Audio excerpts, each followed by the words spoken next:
Hello, my cubs, and welcome back to the Cozy Den. We are, of course, still here in the Sleeping Giant Inn in Riverwood, Skyrim, as we continue to follow the saga of 2920. So grab yourself a drink from the bar and pull up a bench by the fire. And before we get into book number 3, a little reminder to like and subscribe if you enjoy this content, as it goes a long way to support the channel and it means a lot to me as well. But now, without further ado, we will continue with book 3, First Seed. Starting on the 15th of First Seed, in Caer Suvio in Cyrodiil. From their vantage point high in the hills, the Emperor Riemann III could still see the spires of the imperial city. But he knew he was far away from hearth and home. Lord Glavius had a luxurious villa, but it was not close to being large enough to house the entire army within its walls. Tents lined the hillsides, and the soldiers were flocking to enjoy his lordship's famous hot springs. Little wonder, a winter chill still hung in the air. Prince Juliak, your son, is not feeling well. When Potentate Versidu Shai spoke, the Emperor jumped. How that Akaviri could slither across the grass without making a sound was a mystery to him. Poisoned, I'd wager, grumbled Riemann. See to it he gets a healer. I told him to hire a taster like I have, but the boy's headstrong. There are spies all around us, I know it. I believe you're right, Your Imperial Majesty, said Versadushai. These are treacherous times, and we must take precautions to see that Morrowind does not win this war, either on the field or by more insidious means. That is why I would suggest that you not lead the vanguard into battle. I know you would want to, as your illustrious ancestors Riemann I, Brazilus Dor, and Riemann II did. But I fear it would be foolhardy. I hope you do not mind me speaking frankly of this. No, nodded Riemann. I think you're right. Who would lead the vanguard, then? I would say Prince Juliak, if he were feeling better, replied the Akaviri. Failing that, Storig of Barun, with Queen Nagia of Riverhold at left flank, and War Chief Ulak of Lilmoth at right flank. A Khajiit at left flank, and an Argonian at right flank, frowned the Emperor. I never do trust beast folk. The potentate took no offense. He knew that beast folk referred to the natives of Tamriel, not to the Tseki of Akavir like himself. I quite agree, Your Imperial Majesty. But you must agree that they hate the Dunmer. Ulax has a particular grudge after all the slave raids on his lands by the Duke of Mournhold. The emperor conceded it was so, and the potentate retired. It was surprising, thought Riemann, but for the first time, the potentate seemed trustworthy. He was a good man to have at one's side. 18th of First Hold. Old Erfeld in Morrowind. How far is the Imperial army? Asked Vivek. 2 days' march, replied his lieutenant. If we march all night tonight, we can get higher ground at the Prairie tomorrow morning. Our intelligence tells us the Emperor will be commanding the rear. Storig of Farun has the vanguard. Nagia of Riverhold at left flank, and Ulax of Lilmoth at right. Ulax, whispered Vivek, an idea forming. Is this intelligence reliable? Who brought it to us? A Breton spy in the Imperial army, said the lieutenant, and gestured towards a young, sandy-haired man who stepped forward and bowed to Vivek. What is your name, and why is a Breton working for us against the Cyrodiils? Asked Vivek, smiling. My name is Cassie Whitley of Dwinin, said the man. And I am working for you because not everyone can say he spied for a god. And I understood it would be, well, profitable. Vivek laughed. It will be, if your information is accurate. 19th of First Seed, Bodrum in Morrowind. The quiet hamlet of Bodrum looked down on the meandering river, the Prairie. It was an idyllic sight, lightly wooded, where the water took the bend around a steep bluff to the east, with a gorgeous wildflower meadow to the west. The strange flora of Morrowind met the strange flora of Cyrodiil on the border, and they commingled gloriously. There will be time to sleep when you're finished. The soldiers had been hearing that all morning. It was not enough that they had been marching all night.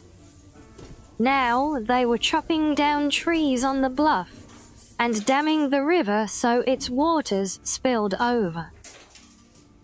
Most of them had reached the point where they were too tired to complain about being tired. Let me be certain I understand, my lord, said Vivek's lieutenant. We take the bluff, so we can fire arrows and spells down on them from above. That's why we need all the trees cleared out. Damming the river floods the plain below, so they'll be trudging through mud, which should hamper their movement. That's exactly half of it, said Vivek approvingly. He grabbed a nearby soldier who was hauling off the trees. Wait. I need you to break off the straightest, strongest branches of the trees and whittle them into spears. If you recruit 100 or so others, It won't take you more than a few hours to make all we need." The soldier wearily did as he was bade. The men and women got to work, fashioning spears from the trees. "If you don't mind me asking," said the lieutenant, "the soldiers don't need any more weapons. They're too tired to hold the ones they've got." "These spears aren't for holding," said Vivek and whispered. "If we tired them out today, they'll get a good night's sleep tonight." Before he got to work supervising their work. It was essential that they be sharp, of course, but equally important that they be well balanced and tapered proportionately. The perfect point for stability was a pyramid, not the conical point of some lances and spears. He had the men hurl the spears they had completed to test their strength, sharpness, and balance, forcing them to begin on a new one if they broke. Gradually, out of sheer exhaustion from doing it wrong, the men learned how to create the perfect wooden spears. Once they were enough, he showed them how they were to be arranged and where. That night, there was no drunken pre-battle caressing, and no nervous neophytes stayed up worrying about the battle to come. As soon as the sun sank beneath the wooded hills, the camp was at rest, all but for the centuries. 20th of first seed in Bodrum, Morrowind. Miramore was exhausted. For the last 6 days he had gambled and whored all night, and then marched all day. He was looking forward to the battle, but even more than that, he was looking forward to some rest afterwards. He was in the Emperor's command at the rear flank, which was good because it seemed unlikely that he would be killed. On the other hand, it meant traveling over the mud and waste the army ahead left in their wake. As they began the trek through the wildflower field, Miramore and all the soldiers around him sank ankle deep in cold mud. It was an effort to even keep moving. Far, far up ahead, he could see the vanguard of the army, led by Lord Storrig, emerging from the meadows at the base of a bluff. That was when it all happened. An army of Dunmer appeared above the bluff like rising Daedra, pouring fire and floods of arrows down on the vanguard.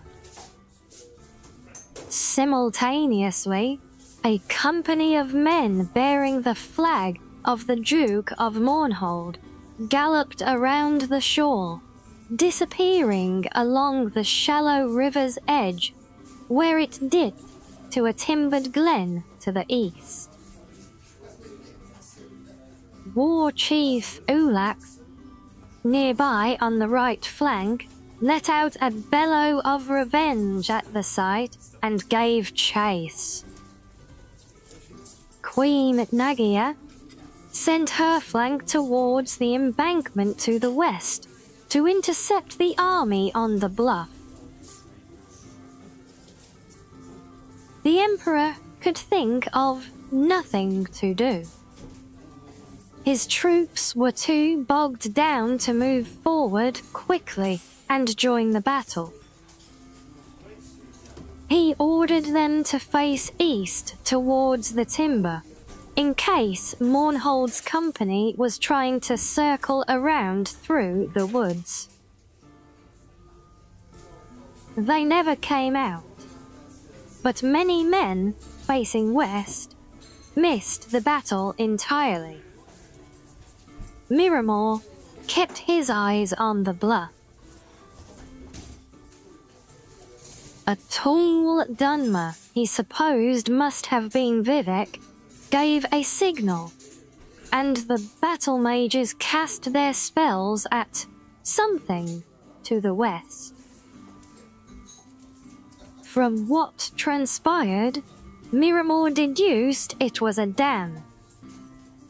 A great torrent of water spilled out, washing Nagia's left flank into the remains of the vanguard, and the two together downriver to the east.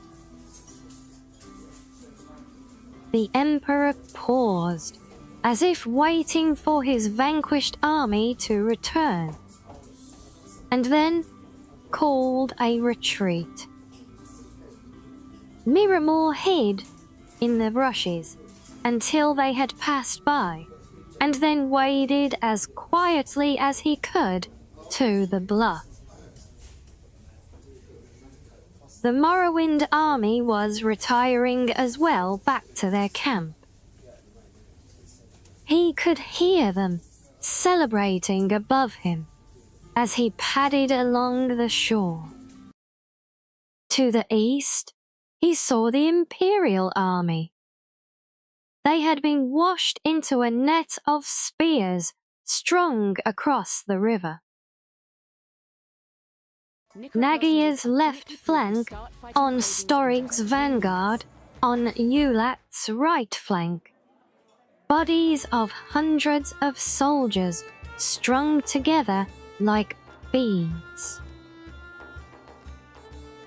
Miramor took whatever valuables he could carry away from the corpses and then ran down the river. He had to go many miles before the water was clear again, unpolluted by all the blood. 29th of First Seed in Hegath Hammerfell. "You have a letter from the Imperial City," said the chief priestess, handing the parchment to Corda. The young priestesses smiled and made faces of astonishment. But the truth was that Corda's sister, Regia, wrote very often, at least once a month. Corda took the letter to the garden to read it. Her favorite place, an oasis in the monochromatic sand-colored world of the conservatorium. The letter itself was nothing unusual, filled with court gossip, the latest fashions which were trending to wine-dark velvets, and reports of the Emperor's ever-growing paranoia. "You are so lucky to be away from all of this," wrote Regia. "The Emperor is convinced that his last battlefield fiasco is all a result of spies in his palace. He has even taken to questioning me. Roptga, keep it, so you never have a life as interesting as mine." Corda listened to the sounds of the desert and prayed to Roptga, the exact opposite wish. and the year will continue next in Rain's hand. But until then, I hope you have enjoyed this episode. And as always, if you have any suggestions or requests for what else to read, then let me know in the comments below. But until next time, my cubs, stay cozy